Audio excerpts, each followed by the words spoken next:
Ողջույն, նորից բարև ձեզ։ Հերթական անգամ մենք հանդիպում ենք եւ անցնում ենք առաջ։ Հիշեցնեմ, մենք նախորդ հանդիպմանը արդեն հասել էինք բում պատարագի այն կետին, որտեղ արդեն պատարագիչը սկիհը բարձրացնելով ասում է առեք, կերեք, հետո արբեք, խմեք, այսինքն սա իմ մարմինն է, սա արյունն է եւ այլն, որից հետո մենք սկսեցինք արդեն դիմել, փառաբանել, գովալ,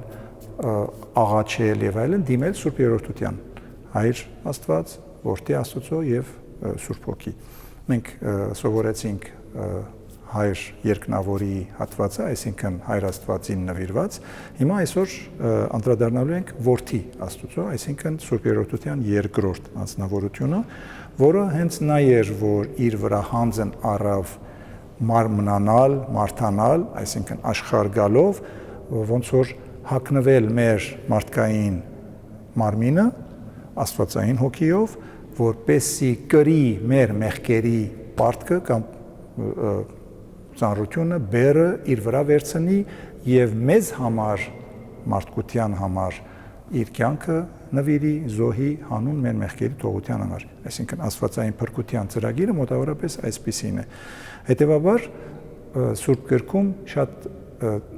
հաճախ կհանդիպենք մի հայտնի արտահայտության գառն Աստուծո։ Այսինքն Քրիստոս հանդիսանում է Աստուծո գառը ի նմանություն 5 կտակարանի մեջ, եթե ծանոթ եք Աբրահամի հայտնի դրվագը, որտեղ Աստված Աբրահամին փորձելու համար առաջարկեց իր որդուն զոհաբերի հանուն Աստծուն, եւ քանի որ Աբրահամ շատ հավատացյալ, շատ աստվածավախ եւ հնազանդ մարդ էր, շատ դժվար բաներ իհարկե, բայց համաձայնվեց եւ քիչ էր մնում, որ իր որդուն նվիրաբերեր զոհեր հանուն Աստծո։ Աստված արդեն բավարարված էր, ստուգեց եւ տեսավ, թե ինչպիսի հնազանդ եւ աստվածավախ մարդ է, վերջին պահին հրեշտակին ուղարկեց, հրեշտակը Աբրահամին ասեց կանգ առ, դա ընդամենը քեզ ստուգելու համար էր, քո որդին մի զոհաբերեր, վերցրու այս գառը, քո զոհաբերությունը մատուցիր Աստծո համար այս գառի միջոցով եւ ոչ թե քո զավակի միջոցով, դա խորհրդանշում էր գալիք արդեն Քրիստոսի զոհաբերությանը, դրա համար էլ Քրիստոսին ասում են գառն Աստուծո, Աստուծո գառը։ Հետևաբար ինքը մեր փոխարեն հանդիսացավ Ադամի, ադամական մեղքերի սրբագրողը կամ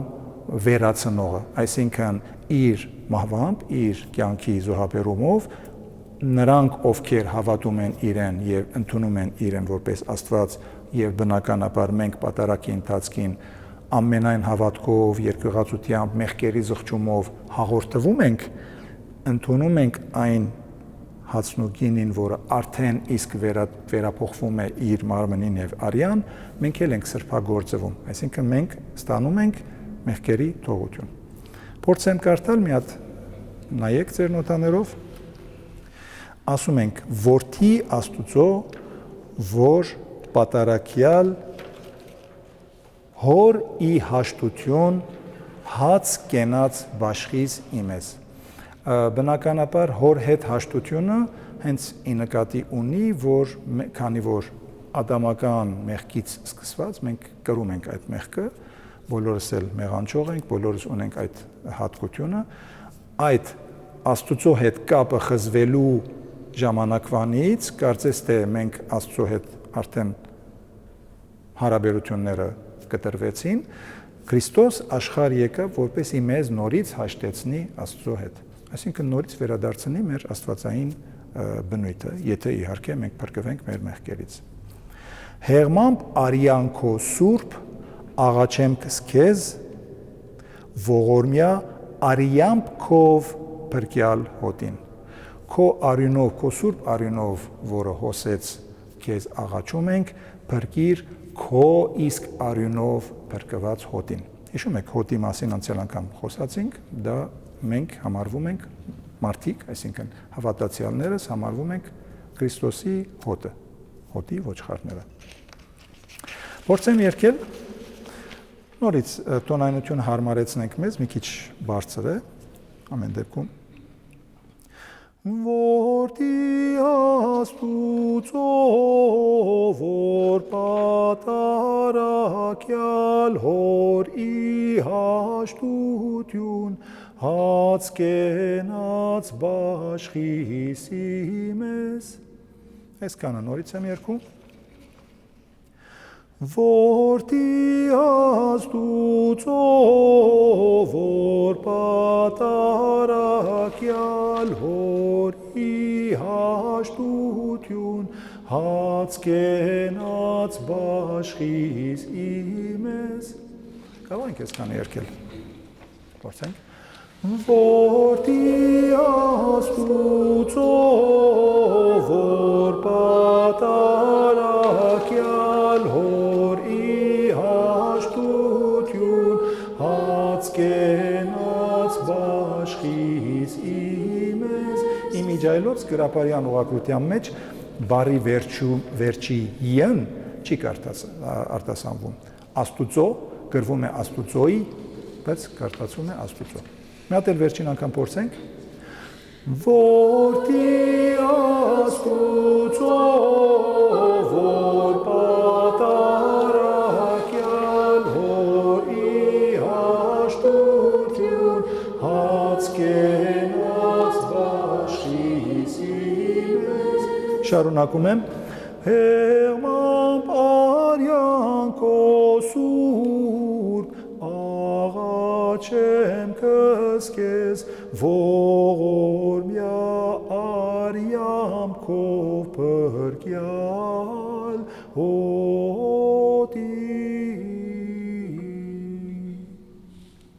Իր ելևեջներով շատ նման է հայր երկնավորին, որ նախորդ անգամ սովորեցինք Փորձեմ նորից երկել, եթե կարող եք միանալ Հեղմամբ արյան քո սուրբ աղաչեմ կսկես ողորմյա արյամ քով փրկյալ հոտի ապրեք Այս ընթացքում խորանի վրա փուրվարակիրը խնկարկող դպիրը մոտենում է պատարակիչին եւ պատարակիչի հետ միասին օրհնում են սկիհը եւ պատարակիչը ծածուկ աղոթներով նորից աղոթում է առ Աստված եւ խնդրում է որ իսկապես այսինքն իրականորեն նշխարն ու գինին վերածվեն Քրիստոսի մարմնին եւ արյան որը մի քիչ հետո ավելի ուշ պիտի մատուցվի հավատացյալներին որպես փրկություն եթե նկատեցիք կենաց հացի մասին է խոսքը, որդի Աստուծո, որ պատարակյալ հորի հաշտություն հաց կենաց բաշխիս իմես, այսինքն կյանքի որպես հաց բաշխվեցիր մեր մեջ, ոչ թե մեր իմացած հացը, այլ հենց կյանք տվող հացը, Քրիստոս ասեց ես եմ կյանքը, ես եմ ճանապարհը եւ այլն եւ այլն։ Փորձենք մի հատ նորից երկել։ Որդի Աստուծո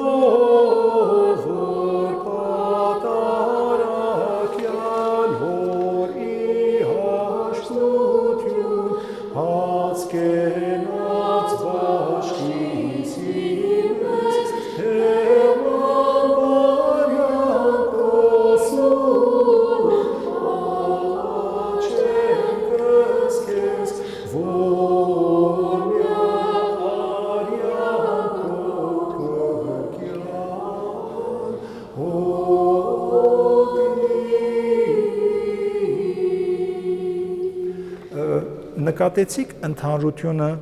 առայժմ հայր երկնավորի եւ որդի Աստուծոյի մեջի մեր խնդրանքը ինչումն էր դիմում ենք ինչ ենք ասում ընդհանրությունը երկու խմբերքերում այո ապրես երկու դեպքերում էլ մենք ողորմությունն ենք խնդրում այսինքն մեր մեղքերի թողությունն ենք խնդրում իրականում մենք պատրաստվում ենք որպեսզի պատարակի ավարտին ամբողջնենք, այսինքն ընդունենք Քրիստոսի մարմինը եւ արյունը որպես ուղիղ հաղորդակցություն Աստծո հետ, այսինքն ինքը տեղափոխվի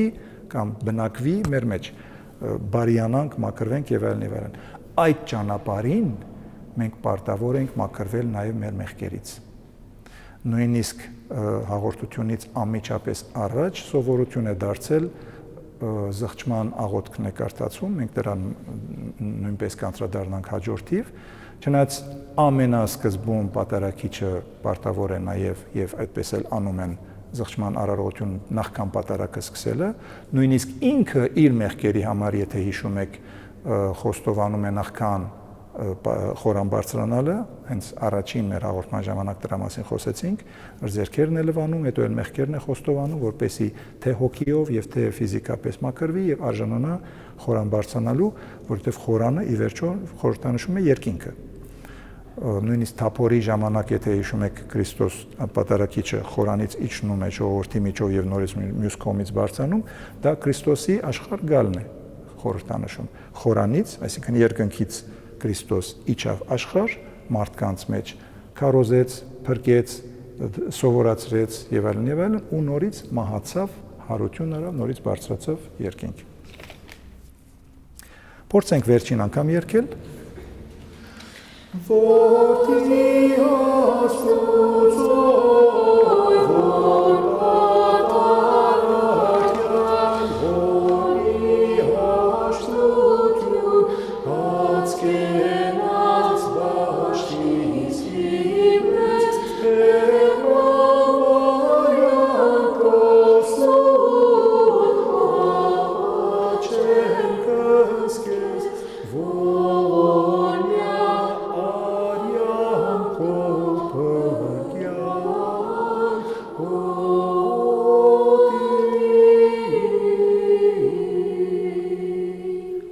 Շատ ապրեք, շատ սիրուն երգում եք, ճիշտ այնպես ինչպես որ պետք է։